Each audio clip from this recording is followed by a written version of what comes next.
TVN 24 news নেটওয়ার্কের নিয়মিত আয়োজন টিভিএন অ্যানালিসিস অনুষ্ঠান থেকে আপনাদের সবাইকে স্বাগত জানাচ্ছি। আমি রানা আহমেদ। সুপ্রিয় দর্শক, আপনারা এই মুহূর্তে যারা ঘরে টেলিভিশন সেটের সামনে বসে এই অনুষ্ঠানটি দেখছেন কিংবা আরেকটু পরে টেলিভিশন সেটের সামনে বসে আপনাদের এই প্রিয় অনুষ্ঠানটি উপভোগ করবেন, কিংবা এই মুহূর্তে যারা ফেসবুক লাইভে ঢুকেছেন অথবা আরেকটু পরে ফেসবুক লাইভে ঢুকবেন, কিংবা আরও পরে সময় সুযোগ মতো যারা ইউটিউবে অনুষ্ঠানটি দেখবেন তাদেরকেও আগাম স্বাগত জানিয়ে রাখি। সুপ্রিয় দর্শক, আজকে আমরা ইমিগ্রেশন নিয়ে কথা বলবো। আমরা বেশ কিছুদিন ধরে, বিশেষ করে গত নির্বাচনের পর থেকে প্রায়শই আমরা বলে আসছি ইমিগ্রেশনের শুধু খারাপ খবরগুলো আমরা দিচ্ছি, ভয়ের খবরগুলো দিচ্ছি, আতঙ্কের মধ্যে মানুষ থাকছে, ট্রাম্প ক্ষমতায় আসছে, ক্ষমতায় বসেই এটা করবে সেটা করবে, নানান ভয়ঙ্কর কথাগুলো বলি। আজকে কিন্তু তা বলবো না। আজকে আমরা অনেকগুলো সুসংবাদ দিয়ে আজকের অনুষ্ঠান আমরা শুরু করতে চাইব, যে সেই সুসংবাদগুলো যেমন আপডেটের মধ্যে আছে এবং এক্ষেত্রে বলবো যে এগিয়েছে ইমিগ্রেশনের বিভিন্ন ক্যাটাগরির ইন্টারভিউয়ের তারিখ, সেই সাথে J1 ভিসার ক্ষেত্রে বড় সুখবর আছে, সেটা আজকের আলোচক দেবেন। গ্রিন কার্ড রিনিউয়ালের ক্ষেত্রেও সুখবর আছে, সেটাও আজকে আমরা অনেকগুলো সুখবর দিয়ে শুরু করতে চাইবো আজকের অনুষ্ঠান। সুপ্রিয় দর্শকের বাইরেও আপনাদের তো ইমিগ্রেশন সংক্রান্ত নানান প্রশ্ন থাকবেই, থাকাটাই স্বাভাবিক। সেই প্রশ্নগুলো করবার জন্য আমাদের টেলিভিশন স্ক্রিনে যে টেলিফোন নম্বরটি ভেসে উঠেছে, তারপরেও আমি বলে দিচ্ছি 6463079828 এই নম্বরে ফোন করতে পারেন, কিংবা যাদের ফোন করতে একান্তই অসুবিধা হয় তারা ফেসবুকেও প্রশ্ন রাখতে পারেন। সবগুলো প্রশ্নই দেখে আপনাদের উত্তর দেওয়ার চেষ্টা করব। এবং ইত্যকারে এই সমস্ত বিষয়ে আলোচনা করবার জন্য আমাদের স্টুডিওতে উপস্থিত হয়েছেন আমাদের সকলের প্রিয়জন, প্রিয় মানুষ, প্রিয় মুখ, প্রিয় অ্যাটর্নি আহসান হাবিব। অ্যাটর্নি আহসান হাবিব, আপনাকে স্বাগত। আপনাকে ধন্যবাদ। আমি শুভেচ্ছা জানাচ্ছি টিভিএন 24 দর্শকদেরকে। আপনাকে অসংখ্য ধন্যবাদ। সারাদিনের কর্মব্যস্ততা উপেক্ষা করে এবং এই বৃষ্টি উপেক্ষা করে আমাদের স্টুডিওতে উপস্থিত হয়েছেন এবং বেশ কিছু সুখবর দিয়ে আজকের আলোচনা শুরু করব বলে আপনার সাথে আগে কথাও বলেছি, তো নিশ্চয়ই সে বিষয়টি আপনি জানেন এবং আমি আপনাকে সেটা নিয়েই শুরু করতে বলবো যে আমরা তো এই কয়েকদিন বা যাবৎ খুব খারাপ খবরই আমরা বলেছি বা মানুষ বলেছে, আতঙ্কের মধ্যে থেকেছে, কিন্তু আজকে সেখান থেকে আমরা একটু বেরিয়ে আসতে চাই যে ইমিগ্রেশনের ক্ষেত্রে কী বিশেষ করে ভিসা বুলেটিন জানুয়ারির 25 সালের জানুয়ারি মাসের ভিসা বুলেটিন বেরিয়েছে এবং এই ভিসা বুলেটিনে আমরা দেখেছি 24 নভেম্বর ডিসেম্বর একদম স্টাক আপ অবস্থায় ছিল, একই জায়গায় দাঁড়িয়েছিল, কোনো জায়গায় নড়াচড়া করেনি। এই ভিসা বুলেটিনে এসে দেখছি বেশ কিছু ক্যাটাগরিতে এগিয়েছে। সেই বিষয়গুলো আপনি একটু আপডেট দেবেন। তার বাইরেও যে কী আপডেট আছে, ভালো খবর আছে, সেই খবরগুলো আপনার মুখ দিয়ে শুনতে চাই অ্যাটর্নি আহসান হাবিব। জি, ধন্যবাদ আপনাকে। আপনি যেমনটি বলছিলেন যে জানুয়ারি 2025 যে ভিসা বুলেটিনটি সেটা কিন্তু পাবলিশ হয়েছে এবং এখানে আমরা বিভিন্ন ভিসা ক্যাটাগরিতে, বিশেষ করে ফ্যামিলি বেসড কিছু ক্যাটাগরিতে আমরা অনেক মুভমেন্ট দেখতে পাচ্ছি। বিশেষ করে F3 ক্যাটাগরি যেটা আছে, যেটা হচ্ছে married sons and daughters of US citizens, এখানে প্রায় 3.5 মাস এগিয়েছে ফাইনাল অ্যাকশন ডেট এবং যারা জুলাই 1, 2010 বা তার আগে পিটিশনটি ফাইল করেছিল তাদের কিন্তু এখন ভিসা দেওয়া হচ্ছে। এখানে প্রায় 3.5 মাস অ্যাডভান্সমেন্ট বা প্রগ্রেশন হয়েছে। আরেকটা সিগনিফিক্যান্ট প্রগ্রেশন হচ্ছে যে US সিটিজেনদের আনমেরিড সানস অ্যান্ড ডটার যারা আছে তাদের ক্ষেত্রেও প্রায় 1 মাস কিন্তু এগিয়েছে। এখানে প্রায় নভেম্বর 2015 বা তার আগে যারা ফাইল করেছেন, 22 অক্টোবর ছিল, জি সেটা 22 অক্টোবর ছিল, এখানে প্রায় 1 মাস এগিয়েছে। এছাড়া 20 দিন এগিয়েছে হচ্ছে F2B ক্যাটাগরি, যেটা হচ্ছে যে unmarried sons and daughters of permanent residence, এখানেও প্রায় 20 দিনের মতো এগিয়েছে, যেটা আগে ছিল 1 মে 2016। জি, 1 মে ছিল, এখন 22 মে হয়েছে। সুতরাং এছাড়াও ডেট ফর ফাইলিংয়েও সিগনিফিক্যান্ট অ্যাডভান্সমেন্ট হয়েছে F3 ক্যাটাগরিতে, that means married sons and daughters of US citizen, এখানে প্রায় 3 মাস এগিয়েছে date for filing. That means আগে ছিল, এখন হয়েছে 22 জুলাই 2012। তার মানে 22 জুলাই 2012 বা তার আগে যারা ফাইল করেছে তারা কিন্তু এখন এপ্রিল থেকে জুলাইতে তারা এখন গ্রিন কার্ড অ্যাপ্লিকেশন ফাইল করতে পারবেন।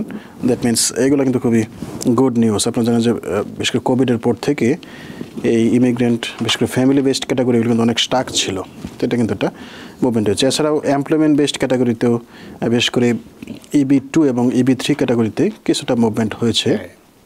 এবং বিশেষ করে ইন্ডিয়া এবং চায়নার জন্য কিন্তু এই ক্যাটাগরিতে কিছুটা মুভমেন্ট হয়েছে, কয়েক মাস অ্যাডভান্সমেন্ট হয়েছে। That's a good start for 2025। হ্যাঁ, এছাড়াও আরও কিছু গুড নিউজ আমি দিব, যেটা হচ্ছে যে আপনারা জানতেন যে বিভিন্ন ক্যাটাগরিতে ওয়ার্ক পারমিট যেটা আমরা ফাইল করে থাকি, বিশেষ করে অ্যাসাইলাম ক্যাটাগরি বা অ্যাডজাস্টমেন্ট অফ স্ট্যাটাস পেন্ডিং আছে বা ভাওয়া ক্যাটাগরি, এইসব বা ক্যান্সেলেশন রিমুভাল, এই ক্যাটাগরির যে ওয়ার্ক পারমিটগুলো আছে সেগুলো কিন্তু এখন পার্মানেন্টলি 540 দিন এক্সটেন্ড হয়ে যাচ্ছে। আপনারা জানেন যে আগে সেটা ছিল টেম্পোরারি, ইউএসসিআইএস টেম্পোরারি ভিত্তিতে তারা 540 দিন এক্সটেন্ড করেছিল। এখন একটা রেগুলেশন পার্মানেন্ট করে দিয়েছে। জি, এই 13 তারিখে একটা রেগুলেশন পাস হবে, যেটা জানুয়ারির 13 তারিখ থেকে কার্যকর হবে। সেখানে যদি কেউ ওয়ার্ক পারমিট রিনিউয়াল ফাইল করে যথাযথ সময়ে, সেক্ষেত্রে তার আগের ওয়ার্ক পারমিটটি অটোমেটিক্যালি 540 দিন এক্সটেন্ড হয়ে যাবে।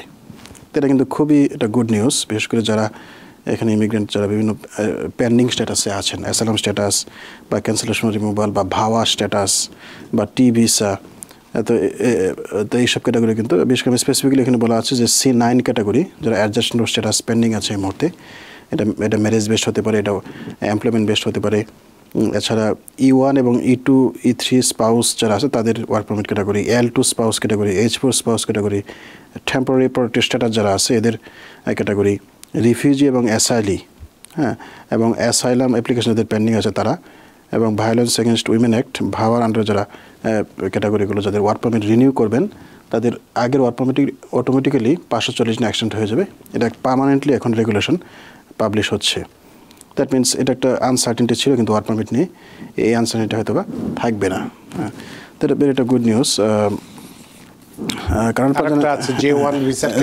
হ্যাঁ, আরেকটা গুড নিউজ হচ্ছে যে J1 ভিসা যারা আছে, আপনারা জানেন যে অনেক সময় বাংলাদেশ থেকে বা বিভিন্ন দেশ থেকে এদেরকে বলা হয় যে এক্সচেঞ্জ ভিজিটর ভিসা বা J1 ভিসা। এখানে ফর এক্সাম্পল অনেক সময় যাদেরকে ফুল স্কলারশিপ দেওয়া হয়, এটাকে বলা হয় ফুল ব্রাইট স্কলারশিপ। ফুল ব্রাইট স্কলারশিপে যারা এখানে মাস্টার্স বা পিএইচডি করতে আসে তাদেরকে 2 বছরের জন্য আবার ব্যাক করতে হতো।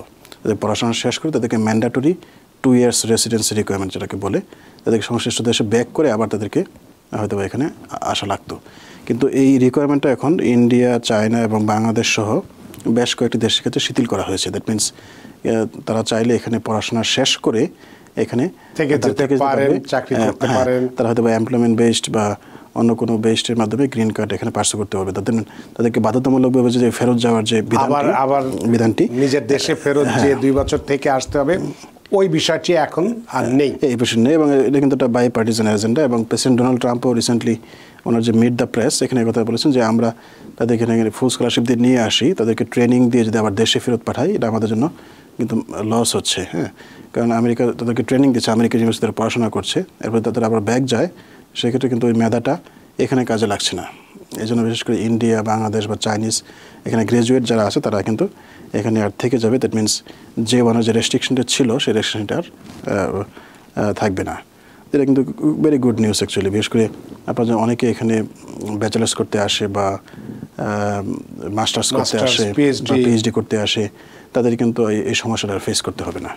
তার মানে এক্ষেত্রে গভর্নমেন্ট এটা বুঝতে পেরেছে যে আমরা যে সমস্ত মেধাগুলোকে বিভিন্ন দেশ থেকে নিয়ে আসি, স্কলারশিপ দিয়ে নিজেদের পয়সা খরচ করে এখানে লেখাপড়া শেখাই, আবার তাদেরকে যদি সেই তার নিজ নিজ দেশে চলে যেতে হয় 2 বছর পরে অনেকে আর না আসেই না।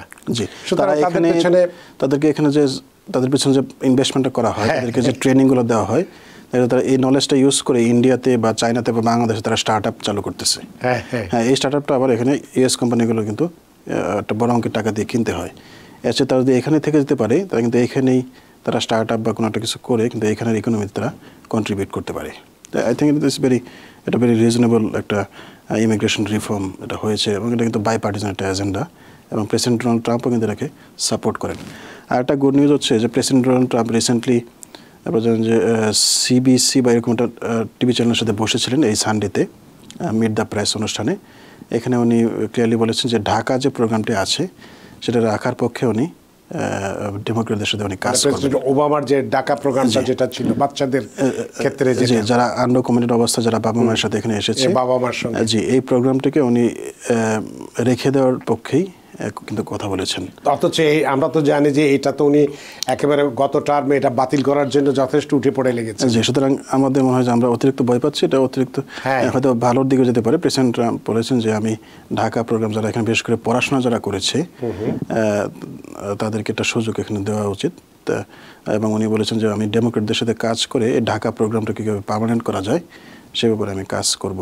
এছাড়া উনি আরেকটা ইন্টারভিউ উনি বলেছিলেন যে এখান থেকে যারা পড়াশোনা করবে, এখানে এসে যারা স্টুডেন্ট বেসে আসে গ্র্যাজুয়েশন করবে, এটা ব্যাচেলার্স হোক, অ্যাসোসিয়েট হোক, মাস্টার্স হোক বা পিএইচডি হোক, তাদেরকে সরাসরি কীভাবে গ্রিন কার্ড দেওয়া যায় এই ব্যাপারে উনি কাজ করবেন। এটা তো একটা বিশাল সুখবর। এই জন্য আমি বলবো যারা বিশেষ করে যারা স্টুডেন্ট আছে এখন আপনারা পড়াশোনা কন্টিনিউ করেন, বিশেষ করে যারা সায়েন্স বা কম্পিউটার স্টেম সাবজেক্ট নিয়ে যারা পড়াশোনা করছেন তাদেরকে হয়তো বা EB2 ন্যাশনাল ইন্টারেস্ট ওয়েবার যে ক্যাটাগরিটি আছে সেটাকে হয়তো বা আরও শিথিল করা হবে, অথবা এটাকে অন্য কোনো নাম দিয়ে বা অন্য কোনো প্রোগ্রামে নিয়ে গিয়ে যারা এখানে ব্যাচেলার্স করেছে বা মাস্টার্স করেছে বা ইভেন অ্যাসোসিয়েট ডিগ্রি যা করেছে তাদেরকে হয়তো বা এখানে ইকোনমিতে কীভাবে কাজে লাগানো যায় সেটা কিন্তু তারা চেষ্টা করবেন।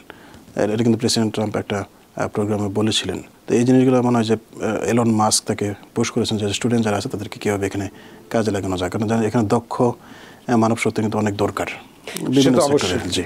তার মানে শুধু যে যেটা বললেন মিট দ্য প্রেসের যে কথাটি বললেন, এখানকার একটি মেইন স্ট্রিমের টেলিভিশনে যে মানে সাক্ষাৎকারটি দিয়েছেন সেখানে শুধু যে বিষয়টি নিয়ে মানুষ আতঙ্কিত হতে পারে সেটি কিন্তু বেশি প্রচার করা হচ্ছে, যে জন্মসূত্রে যে নাগরিকত্ব বাতিল করার কথা তিনি চিন্তা করছেন সেটি বলছেন, কিন্তু ভালো দিকগুলো কিন্তু কথা বলা হচ্ছে না। জি হ্যাঁ, এবং জন্মসূত্রে নাগরিকত্ব জিনিসটা উনি যেভাবে বলেছেন যে যারা একটু wealthy people from like China Russia তারা এখানে দেখা যায় বাচ্চা জন্মের সময় এখানে চলে আসে, এটাকে বলা হয় যে বার্থ ট্যুরিজম। বার্থ ট্যুরিজম করে তাদের ভবিষ্যৎ তাদের গ্রিন কার্ডটা কিন্তু সিকিউর করে নেয় বাচ্চার মাধ্যমে। সো এটা কিন্তু এক ধরনের অ্যাবিউজই বলা যায়, যদি আপনি ইচ্ছাকৃতভাবে এখানে শুধু বাচ্চা হওয়ার জন্য এখানে আসেন এরপর আবার চলে যান। সো এটাকে কেউ এটাকে পজিটিভলি দেখছেন যে এটা পজিটিভ, বা যাদের আমার মনে হয় যে এটাকে রেট্রোঅ্যাক্টিভলি বা পিছন থেকে কার্যকর করা ঠিক হবে না, ভবিষ্যতে যাদের না হয় সেটা কাজ করা উচিত হবে। জি না, কিন্তু যদি এটা কোনোটাই তো আমার যেটুকুন চিন্তা ভাবনায় আসে যে 14তম আমেরিকার চতুর্দশ সংশোধনীর মাধ্যমে, সংবিধান সংশোধনীর মাধ্যমে এটি যে কেউ এখানে এসে কাজ করছে জন্মসূত্রে, এখানে তার বাচ্চা হয়ে গেছে, তারা জন্মসূত্রে নাগরিক হয়ে গেছে, এটি পাশ করা হয়েছিল। তাহলে সেটি যদি বাতিল করতে হয় শুধুমাত্র এক্সিকিউটিভ অর্ডারে কি এটি সম্ভব? না, এক্সিকিউটিভ অর্ডার সম্ভব না। এটা উনি দ্য প্রেসে ক্লিয়ারলি বলছেন এটা নিয়ে লিটিগেশন হবে এবং লিটিগেশনের উপরে ওনারা প্রস্তুত। দ্যাট মিনস হয়তো উনি সেনেট অথবা কংগ্রেসের মাধ্যমে এটা পাশ করে। আমরা যদি কংগ্রেসে যাই, কংগ্রেসের আপার হাউস যেটা আমরা জানি, সেনেট, লোয়ার হাউস যেটা হাউস, তো সেখানে তো হাউসে আগে পাশ হতে হবে, তারপরে সিনেটে যেতে হবে, সেই পরিমাণ আসন বা 2/3 ভোটের প্রয়োজন পড়বে। এই কথাগুলো আপনার সাথে আলোচনা করছে এই কারণে যে অনেকেই এটা নিয়ে একটা আতঙ্কিত অবস্থায় আছেন, সে কারণে খোলাসা করার জন্য আমরা বলছি এটা কি সম্ভব হবে আদৌ? কিন্তু হাউসে মাত্র 8টা আসন বেশি আছে। তো উনি অলরেডি এটা বলেছেন যে এটা নিয়ে লিটিগেশন হবে এবং এটা নিয়ে হাউসে বা অনেক ডিবেট হবে, এরপরে হয়তো এটা বাস্তবায়ন হবে। বাট একজন প্রেসিডেন্টের অনেক লেভারেজ থাকে, সে চাইলে অনেক কিছু করতে পারে।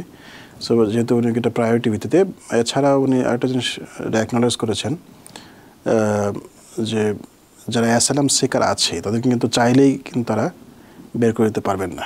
এটা কিন্তু উনি এই মিট দ্য প্রেসে ক্লিয়ার করেছেন যে অবশ্যই তাদেরকে একটা ডিউ প্রসেসের মধ্যে যেতে হবে।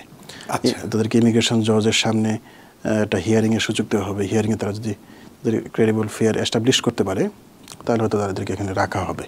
দ্যাট মিনস ডিউ প্রসেস ছাড়া যে তাদেরকে ডিপোর্ট করা হবে ব্যাপক হারে, এটা কিন্তু আসলে বলা হয়নি। সুতরাং আমার মনে হয় যে যত দিন যাচ্ছে আমরা তাদের প্ল্যানগুলো আরেকটু ক্লিয়ারলি বুঝতে পারছি। এতদিন like beating around the Bush, এখন জিনিসটা ক্লিয়ার হচ্ছে যে আসলে তারা কোন দিকে যাচ্ছে। সুতরাং ডিউ প্রসেস অবশ্যই থাকবে এবং যারা অ্যাসাইলাম স্ট্যাটাসে আছেন তাদের কিন্তু আতঙ্কিত হওয়ার কিছু নেই। আমার মনে হয় কোনোটাতেই নেই। যেটা নিয়ে বেশি যেটা হট টপিক যেটাকে বলা যায়, যেটা জন্মসূত্রে যেটা বলছিলাম, যে যদি হাউসেও পাস হয়, আমরা ধরে দিলাম, তারপরেও তো আবার স্টেটেরও তো 4/3 ভোট পেয়ে এটা পাস হতে হবে। তারপরেও এটা করতে গেলে নির্বাহী আদেশ দিলে মামলা হবে, একের পর এক মামলা হবে বিভিন্ন জায়গায়, বিশেষ করে মানবাধিকার কর্মী যারা আছেন তারা তো মামলা করবেই।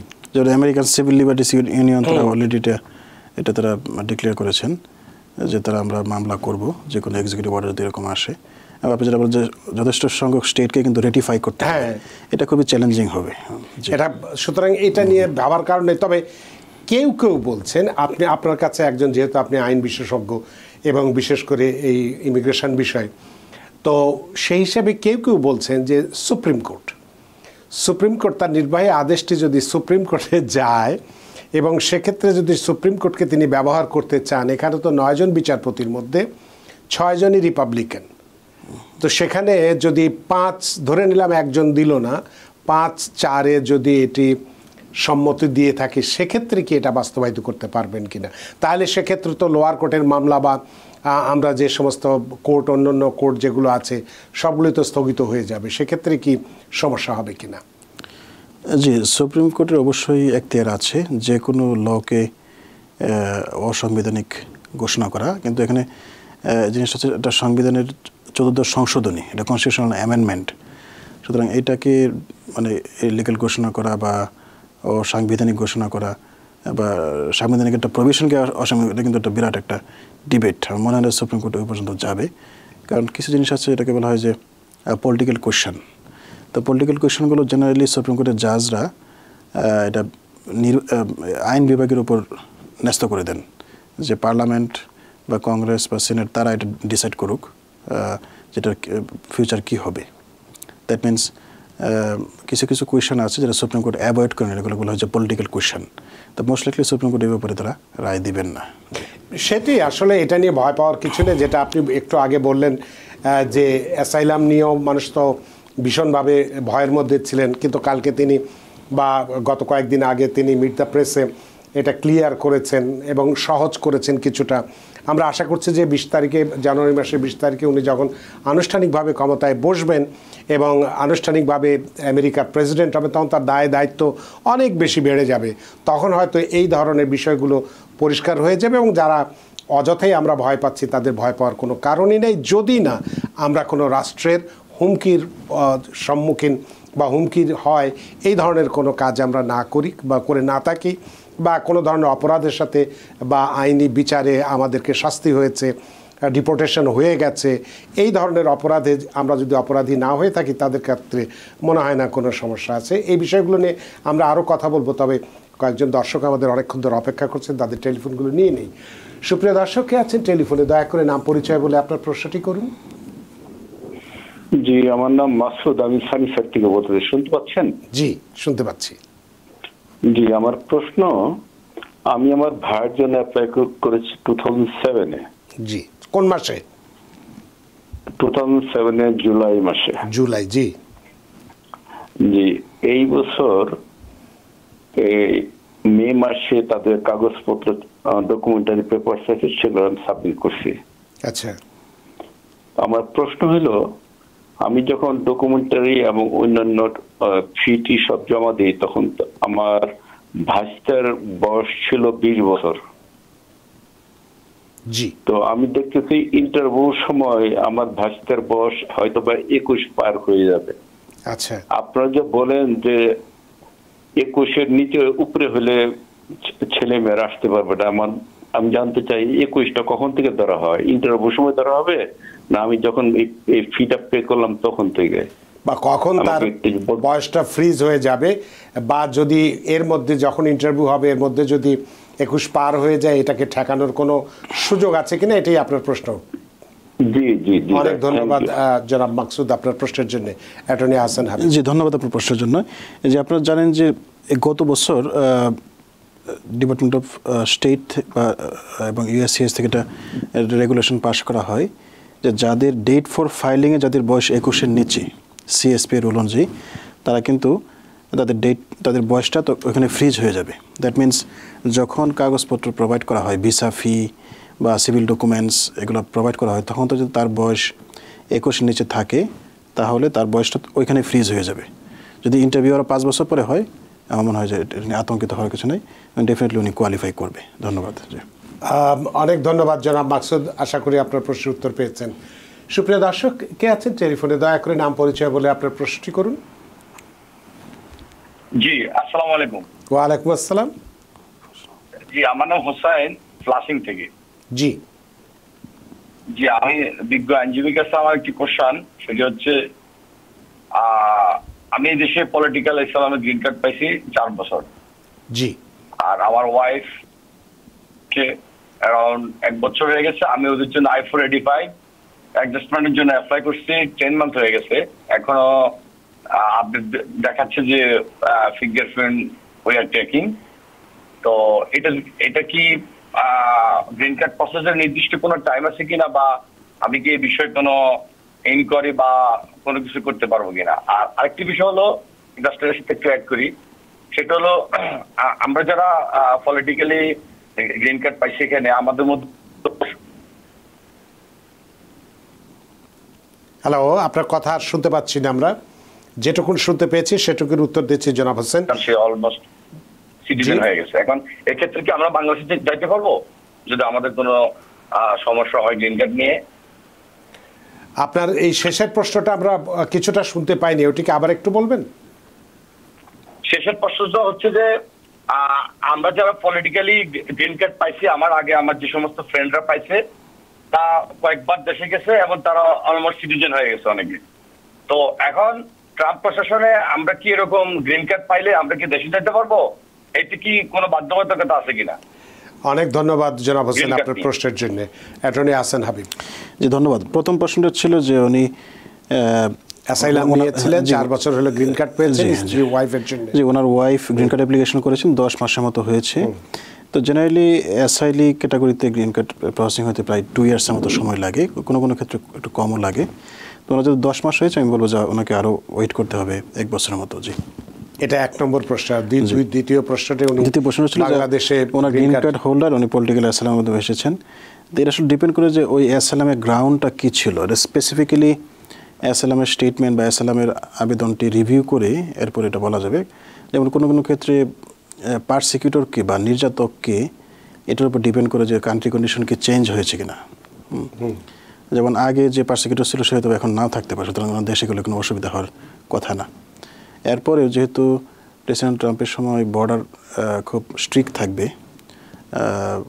এখানে অনেক সময় মাইগ্রেন্টদেরকে আননেসেসারি হ্যারেস করা হয়েছে, এটা গতবার আমরা দেখেছি।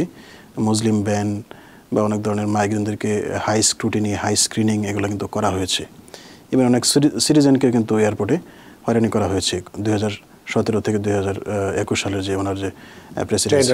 হ্যাঁ, সুতরাং যেহেতু আগের অভিজ্ঞতা থেকে বলছি যে মনে হয় যে এই সময়ে ট্রাভেল না করাটাই বেস্ট হবে। জি ধন্যবাদ। অনেক ধন্যবাদ জনাব হোসেন। আসলে সময়টা তো একটু ক্রুশিয়াল সময় বা একটা ট্রানজিশনাল পিরিয়ড আমরা পার করছি।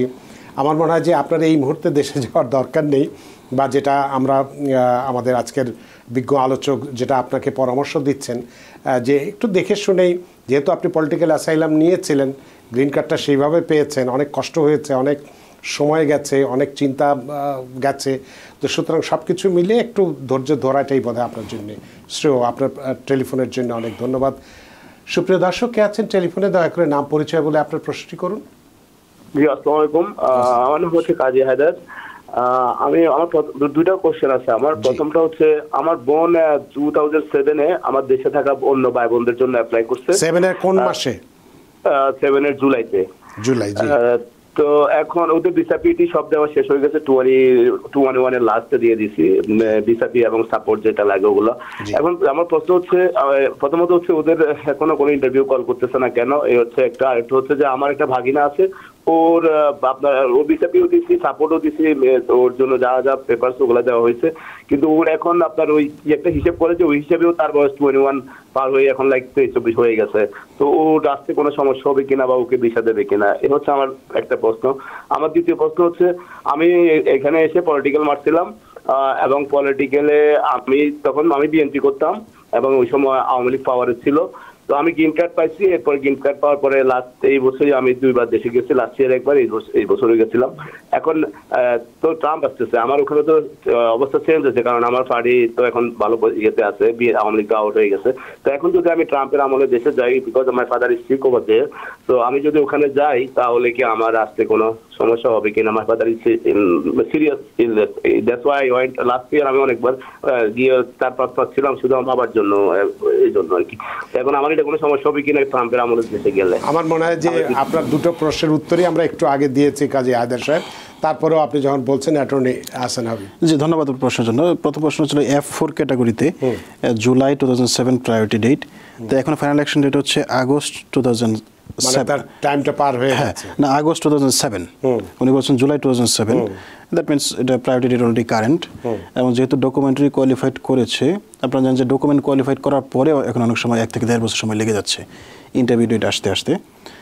আর সিএসপি এর যে কোয়েশ্চেনটা ছিল যে চাইল্ড কি এজ আউট হয়ে যাচ্ছে কিনা, এইটা মনে হয় একটু তার বার্থ সার্টিফিকেট, প্রায়োরিটি ডেট এগুলো দেখে ক্যালকুলেশন করে আমার একটু অ্যাডভাইস করতে হবে। একটু কমপ্লেক্স, এটা মনে হয় আপনি কোনো একজন অ্যাটর্নির সাথে 1-to-1 একটা অ্যাপয়েন্টমেন্ট করেন এই বয়সটার ব্যাপারে হিসাব করার জন্য। আর পার্মানেন্ট রেসিডেন্ট, উনি গ্রিন কার্ড হোল্ডার। এখন দেশে পলিটিক্যাল অবস্থা চেঞ্জ হয়েছে। আমি আগে যেমনটি বলছিলাম যে প্রেসিডেন্ট ট্রাম্পের 2017 থেকে 2021 যে টেনিউরটা, এখানে বর্ডারে এনফোর্সমেন্ট একটু স্ট্রিক্ট ছিল। বিশেষ করে অনেক সময় কাস্টমস অ্যান্ড বর্ডার পেট্রোল এজেন্টরা মুসলিম মেজরিটি কান্ট্রি বা বিভিন্ন দেশ থেকে তারা হাই স্ক্রুটিনি তারা কিন্তু করেছে। তাদেরকে আননেসেসারি কোয়েশনাবাদ করা বা সেকেন্ডারি ইন্টারোগেশন যেটা বলে, তাদেরকে অন্য জায়গায় ডেকে নিয়ে কোয়েশন করা, শুধু শুধু হ্যারেস করা, এই ধরনের ঘটনা কিন্তু ঘটেছে। মুসলিম ব্যান যেহেতু ছিল, তো আপনি জানুয়ারি 20 তারিখের পরে একটু অবস্থাটা দেখেন যে কোনো মুসলিম ব্যান বা এই ধরনের কোনো কিছু ব্যান আসে কিনা বা কোনো ধরনের ট্রাভেল ব্যান আসে কিনা, এগুলো দেখে আপনি ডিসিশন নিতে পারেন। তবে শর্ট ভিজিট যদি হয় ফ্যামিলি ইমার্জেন্সির জন্য, এটা বড় কোনো অসুবিধা হওয়ার কথা না। বাট এরপরে এর আগে কিন্তু 2বার গেছেন, যে সমস্যাটা যে এখন উনি নিজেই কিন্তু ওনার প্রশ্নের উত্তর দিয়েছেন যে আওয়ামী লীগের সময়ের নির্যাতন হয়েছিল, এখানে উনি গ্রিন কার্ড পেয়ে গেছেন অলরেডি। এখন তো গভর্নমেন্ট নেই, আওয়ামী লীগ নেই, এখন তার দলই এখন ক্ষমতায় আছে। সুতরাং এই প্রশ্নের সম্মুখীন হবেন কিনা সেটা তো আপনি বললেন যে একটু দেখে শুনেই বোধহয়। জি, কারণ আপনারা জানেন যে বর্ডারের যে এনফোর্সমেন্ট বা বর্ডারের যে স্ক্রুটিনি, এটা কিন্তু পলিটিক্যাল ক্লাইমেটের সাথে সাথে চেঞ্জ হয়। রাইট। যেমন আমরা দেখেছি যে এই প্রেসিডেন্ট বাইডেনের সময় ম্যারেজ বেসড কেসগুলোতে কোনো ইন্টারভিউ হতো না। এখন 2020-এর এক্সপিরিয়েন্স থেকে বলি যে তখন অনেক কিন্তু ইন্টারভিউ হতো এবং অনেক আননেসেসারি কোয়েশ্চেন বা আননেসেসারি জিনিসগুলোকে জটিল করা কিন্তু হয়। সুতরাং এই সময়টাতে খুব সাবধান এবং বিভিন্ন নিউজ দেখে বা আপডেটটা দেখে এরপর মনে হয় যে একটা ডিসিশন নেওয়া উচিত। অনেক ধন্যবাদ জনাব কাজী হায়দার, নিশ্চয়ই বুঝতে পেরেছেন, আপনার প্রশ্নের উত্তরও পেয়েছেন। আপনি নিজেই চিন্তা করুন, বিবেচনা করুন যে আপনার এই মুহূর্তে দেশে যাওয়া উচিত কি উচিত হবে না। তবে আমাদের পরামর্শ থাকবে যে দেখে শুনে চিন্তাভাবনা করে যাওয়াটাই ভালো। মোহাম্মদ টিপু রহমান ফেসবুকে একটি প্রশ্ন রেখেছেন, আমি আমার ভাইয়ের জন্য I-130 আবেদন করেছিলাম কিন্তু কেস অ্যাপ্রুভড হয় নাই। USCIS-এর সাথে যোগাযোগ করলে বলে কিছু কাগজপত্র USCIS আমাকে মেইল করে পাঠিয়েছিল, কিন্তু আমি এগুলোর কোনো উত্তর না দেওয়ায় 1 বছর অপেক্ষা করে কেস বাতিল করে দিয়েছে এবং আমাকে বলে আবার রিঅ্যাপ্লাই করার জন্যে, কিন্তু আমি কোনো কাগজপত্র পাইনি। আমার প্রশ্ন হলো এই কেসটা কি আবার চালু করা যাবে? জি, এটাকে আপনি মোস্টলি একটা মোশন টু রিওপেন করতে পারেন। অনেক সময় অনেকে পিটিশনাররা অ্যাড্রেস চেঞ্জ করে থাকেন, সেই অ্যাড্রেসটা চেঞ্জ করলে তারা হয়তো সেটা প্রপারলি নোটিফাই করেন না, অথবা USCIS অনেক সময় নোটিফাইড হলেও তারা আগের অ্যাড্রেসে চিঠিপত্র পাঠায়, অথবা অন্য কোনো গ্রাউন্ড থাকতে পারে যেখানে যে কারণে আপনি নোটিশটা পান নাই। এইসব ক্ষেত্রে আমরা মোশন টু রিওপেন করার জন্য অ্যাডভাইস করি। মোশন টু রিওপেনের ক্ষেত্রে আপনাকে এক্সপ্লেন করতে হবে যে আপনি কেন পিটিশনটি যে তারা যে ডকুমেন্ট চেয়েছিল বা রিকোয়েস্ট ফর এভিডেন্স এসেছে সেটা কেন রেসপন্স করেননি। যদি আপনার যথেষ্ট গ্রাউন্ড থাকে সেক্ষেত্রে আপনি মোশন টু রিওপেন করলে আপনার সময়টা কিন্তু সেভ হবে। কারণ যদি আপনি নতুন করে আবার পিটিশন করেন হয়তো আপনি 2-3 বছর আবার পিছিয়ে যাবেন।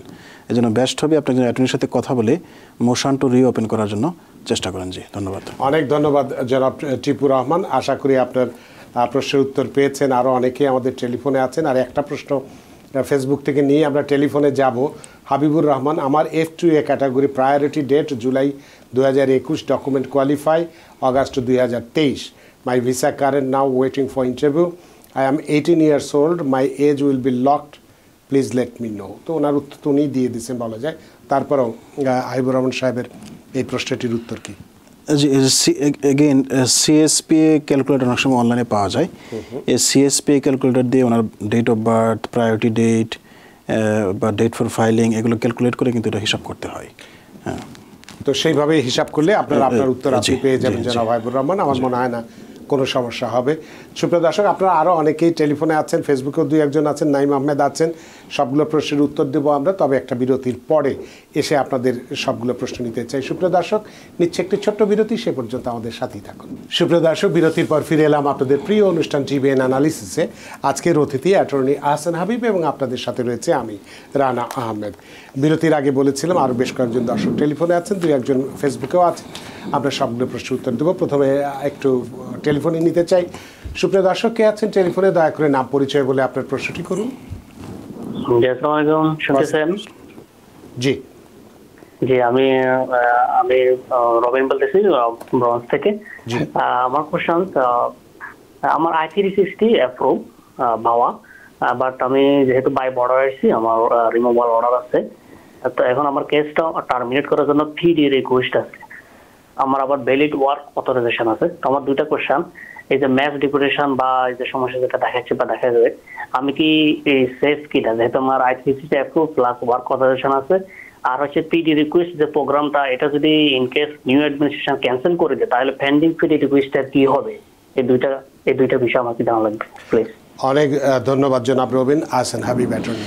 জি ধন্যবাদ। প্রথমত হচ্ছে যে ম্যাস ডিপোর্টেশনের ব্যাপারে মানে যে আপনার ভয় পাওয়ার কিছু নেই, কারণ I-360 কিন্তু একটা স্পেশাল ক্যাটাগরি।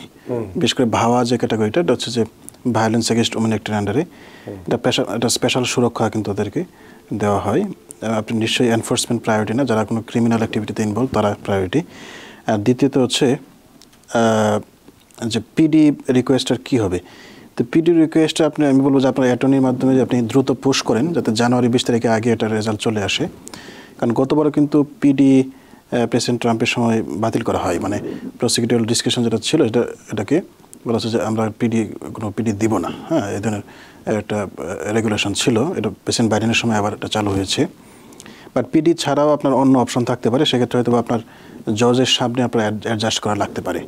যেমন I-360 অ্যাপ্রুভ হওয়ার পরেই পিডিটা মূলত করা হয় যাতে কোর্টে না গিয়ে কোর্টের বাইরে থেকে অ্যাডজাস্ট করা যায়, USCIS এর সামনে অ্যাডজাস্ট করা যায়। কিন্তু সেক্ষেত্রে আমরা কিন্তু প্রেসিডেন্ট ট্রাম্পের সময় ইমিগ্রেশন জাজের কাছে কিন্তু I-45 ফাইল করেছে এবং ওইখানে কিন্তু গ্রিন কার্ড অ্যাপ্রুভ হয়েছে। সুতরাং আপনার অপশন যে থাকবে না এরকম কিন্তু না। সুতরাং পিডি সাকসেসফুল না হলেও অসুবিধার কিছু নেই। ধন্যবাদ। অনেক ধন্যবাদ জনাব রবিন আপনার প্রশ্নের জন্য। সুপ্রিয় দর্শক, কে আছেন টেলিফোনে? দয়া করে নাম পরিচয় বলে আপনার প্রশ্নটি করুন। আসসালামু আলাইকুম, আমি এমডি বলছিলাম মিশিগান থেকে। জি জি, আমার একটা কোশ্চেন, আমি আসালাম শেখার আমার এই 18 তারিখ 5-6 দিন পরে আমার final individual hearing in person আর কি। সো আমার কোশ্চেনটা হলো আমাকে কি বাংলাদেশে যেমন টেলিভিশনে দেখি যে একটা কার্ডের বারান্দার ভিতরে দাঁড়াতে হবে, এরকম কিছু গিয়ে দাঁড়াতে হবে? আমি কখনো কোর্টে যাই নাই আর কি, সেটা জানাতে ছিল। আর হচ্ছে আমি কিরকম প্রিপারেশন নিতে পারি যে ইন্ডিভিজুয়াল হিয়ারিং এর জন্য, এটা জানার ছিল আর কি। অনেক ধন্যবাদ। আমার আরেকটা কোশ্চেন ছিল আর কি, সেটা হচ্ছে আমার CO8 ওয়ার্ক পারমিট আমি এই উইকে রিনিউ হয়েছে 5 বছরের জন্য। সো ওইটা আমার যদি কোনো রেজাল্ট নেগেটিভ আসে, তাহলে কি আমার ওই ওয়ার্ক পারমিট দিয়ে আমি কাজ করতে পারবো, বা এটা কি আমি এখানে থাকতে পারবো কিনা, সেটা আর কি একটু জানার জন্য। অনেক ধন্যবাদ। জি ধন্যবাদ প্রশ্নের জন্য। প্রথমত হলো যে ভয় পাওয়ার কিছু নেই। আপনার কথা থেকে বলছে আপনি একটু ভয় পাচ্ছেন, কাঠগড়ায় দাঁড়াতে হবে কিনা সেরকম কিছু নেই। জি, দয়া করে ভয় পাবেন না। এখানকার কোর্ট সিস্টেম খুবই ফ্রেন্ডলি, এটা বাংলাদেশের মতো না যে একদম এরকম কিছু না। জাস্ট চেয়ার টেবিল থাকে, আমরা যেরকম চেয়ার টেবিল বসেছি চেয়ার টেবিল থাকে। আপনার অ্যাটর্নির পাশে আপনি বসবেন, এখানে সরকারি উকিল থাকবে, যদি আপনার ইন্টারপ্রেটার লাগে ইন্টারপ্রেটার থাকবে এবং জজ থাকবে। এবং এই দেশের জাজরা এবং সরকারি অ্যাটর্নি যারা থাকেন তারা খুবই রেসপেক্টফুল এবং তারা খুবই ডিসেন্ট বিহেভিয়ার করেন। সুতরাং আপনার ভয় পাওয়ার কিছুই নেই, আপনি মন খুলে আপনার কথা বলবেন। আর দ্বিতীয়ত হলো প্রিপারেশনের ব্যাপারটা, যেহেতু আপনার কেসের ব্যাপারে আমরা ইন্ডিভিজুয়ালি জানি না, এটা আমরা অ্যাডভাইস করা খুব ডিফিকাল্ট হবে।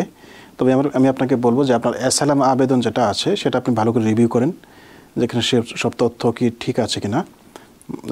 আর দ্বিতীয়ত হচ্ছে যে আপনার যে অ্যাসাইলাম স্টেটমেন্ট যেটা আছে বা আপনার স্টোরি যেটা আছে, সেই স্টোরিটা আপনি বারবার রিভিউ করেন, যেখানে সব ইনফরমেশনকে আপনার এই মুহূর্তে কি মনে আছে কিনা, এটা খুবই ইম্পর্টেন্ট।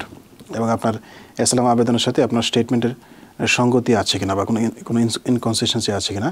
এছাড়া আপনি যদি কোনো সাপোর্টিং ডকুমেন্ট জমা দিয়ে থাকেন, যেমন আপনার মেডিকেল রেকর্ড বা আপনার সাক্ষীতে হলফনামা, এইগুলো একটু ভালো করে রিভিউ করেন, যে এখানে যে ডেটগুলো আছে বা সাক্ষীদের নাম, সাক্ষীদের সাথে আপনার কী সম্পর্ক, হসপিটালের নাম বা ডাক্তারের নাম, এইসব সুনির্দিষ্ট ব্যাপারে কিন্তু জাজরা একটু ভেরিফাই করার চেষ্টা করেন।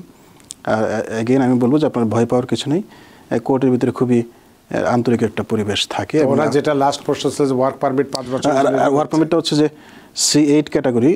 তো C8 ক্যাটাগরি যদি আপনার কেস ডিনাইও হয়, আপনি যদি আপিল করেন, আপনার যদি ডিনাই হওয়ার 30 দিনের মধ্যে আপিল করা যায়, যতদিনের মধ্যে আপিল পেন্ডিং থাকবে আপনি কিন্তু এটা কন্টিনিউ করতে পারবেন। অনেক ধন্যবাদ প্রিয় দর্শক আপনার টেলিফোনের জন্য। সুপ্রিয় দর্শক কে আছেন টেলিফোনে, দয়া করে নাম পরিচয় বলে আপনার প্রশ্নটি করুন। হ্যালো, জি জি আসসালামু আলাইকুম, আমার নাম মারিয়াম। জি জি আচ্ছা, আমি একজন F1 স্টুডেন্ট। আমি জানতে চাচ্ছিলাম আমার EB3 এর জন্য, আনস্কিল ক্যাটাগরির জন্য আর কি আমি অ্যাপ্লাই করেছি এবং অলরেডি আমার ওয়েজ ডিটারমিনেশন যেটা সেটা এসেছে এবং হয়তোবা মার্চের শেষের দিকে আমার LC-র জন্য আর কি অ্যাপ্লাই করা হবে। তো এক্ষেত্রে আমি কি পরবর্তীতে H1B-র জন্য অ্যাপ্লাই করতে পারবো? আরেকটা আমার কোয়েশ্চেন হচ্ছে যে আমার ভিসার মেয়াদ শেষ হয়ে যাবে হচ্ছে 2027 এর মেয়ের দিকে, কিন্তু আমার যতটুকু ধারণা যে EB3 আনস্কিল ক্যাটাগরি এই প্রসেস যেহেতু সময় সাপেক্ষ ব্যাপার, 4 বছর লাগতে পারে, তো ওই ক্ষেত্রে হয়তো বা আমার ভিসার মেয়াদ থাকবে না, বাট ওটা হয়তো বা I-140 যে ব্যাপারটা এটা হয়তো বা এগোতে থাকবে। তো এই ক্ষেত্রে আমার স্ট্যাটাসটা ধরে রাখার জন্য মানে কি করণীয় আমি সেটা জানতে চাচ্ছি। অনেক ধন্যবাদ ম্যারিয়াম আপনার প্রশ্নের জন্য। অ্যাটর্নি আহসান হাবিব। ধন্যবাদ প্রশ্নের জন্য। যে আপনার অনেকগুলো অপশন আপনি বলেছেন অলরেডি, যে EB3 পেন্ডিং আছে, আপনার EB3 PWD ইস্যু হয়েছে এবং এখন আপনি রিপোর্টিং প্রসেসে আছেন। LC অ্যাপ্লাই হবে নেক্সট ইয়ার মার্চে। সো জেনারেলি LC অ্যাপ্রুভ হওয়ার পরেই কিন্তু প্রায়োরিটি ডেট কারেন্ট হয়ে যায়, মানে LC যেদিন অ্যাপ্রুভ হবে ওই দিন থেকে আপনার প্রায়োরিটি ডেট কারেন্ট হবে এবং আপনি I-140 ফাইল করতে পারবেন। তো I-140 ফাইল করার পর থেকে কিন্তু আপনার স্ট্যাটাস নিয়ে কোনো টেনশন করতে হবে না। আর যতদিন মতো I-140 পেন্ডিং থাকবে তার মধ্যে আপনি এখানে লিগাল স্ট্যাটাসে থাকবেন। আর দ্বিতীয় যে প্রশ্ন ছিল আপনি H1B-তে মুভ করতে পারবেন না। হ্যাঁ, অবশ্যই আপনি EB3 থেকে H1B-তে মুভ করতে পারবেন, কারণ H1B হচ্ছে একটা মিক্সড ইন্টেন্ট আর EB3 হচ্ছে ইমিগ্রেন্ট ইন্টেন্ট, সুতরাং এর দুটোর মধ্যে কোনো কনফ্লিক্ট নেই। আর H1B যদি আপনার হয়ে যায় আপনি রিনিউ করে করে কিন্তু সর্বোচ্চ এখানে 6 থেকে 7 বছর এখানে থাকতে পারবেন। আর তৃতীয় প্রশ্নটি ছিল যে ভিসা রিনিউয়াল, তা যদি আপনার H1B হয়ে যায় তখন তো আপনি 6 বছর অটোমেটিক অ্যাকশন হয়ে যাচ্ছে। ইন দ্য মিন টাইম আপনার I-140 বা I-45 আপনি এখানে অ্যাডজাস্ট করে ফেলবেন। সুতরাং you have lot of time and opportunity. জি ধন্যবাদ। অনেক ধন্যবাদ প্রিয় দর্শক, আশা করি আপনার প্রশ্ন উত্তর পেয়েছেন। সুপ্রিয় দর্শক কে আছেন টেলিফোনে, দয়া করে নাম পরিচয় বলে আপনার প্রশ্নটি করুন। হ্যালো। হ্যালো। জি হ্যালো, আসসালামু আলাইকুম। আমি মোহাম্মদ সাত্তার নিউ ইয়র্ক থেকে বলছিলাম। জি আমার ওয়াইফ তার ভাইয়ের জন্য অ্যাপ্লিকেশন করবে। তার ভাই বাংলাদেশের বর্ন, কিন্তু এখন সে ইউকে সিটিজেন এবং ওইখানেই থাকে, ইউকে পাসপোর্টও আছে।